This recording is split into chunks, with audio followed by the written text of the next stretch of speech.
இன்னைக்கு இந்த பன்னீர் டிக்கா செய்யலாம், ஒரு கேப்சிகம் வாங்கிட்டு வைக்கிறதுன்னு சொல்லியிருந்தேன்னா ஒரே ஒரு கேப்சிகம் வாங்கிட்டு வந்திருக்கிறேன். இதே போய் 2 முட்டை வாங்கிட்டு வாடானா 6 முட்டையை வாங்கிட்டு வந்திருப்பான். அந்த விவரம் மட்டும் எப்படி தெரியுதுன்னு தெரியல. ஏடா யோசனை பண்ணிட்டு இருக்கேன்.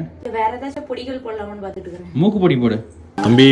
காமெடி வேண்டாம். டிக்கான்னு சொன்ன உடனே அப்போ சரி நான் போய் சிக்கன் வாங்கிட்டு வந்துடுறேன் கிளம்புனா. எப்போ ஒரு நிமிஷம் நில்ல, இந்த ஃப்ரிட்ஜில் இருக்கிற பண்ணி நாளைக்கு எக்ஸ்பைரி ஆகி போயிடும், அதுக்குள்ள காலி பண்ணி போடலாம். இதுல தான் நான் இப்போ இது குத்துணும் கொண்டுட்டு போய் இங்க இது நான் வச்சிருக்கல, டிசைன் வச்சிருக்கல.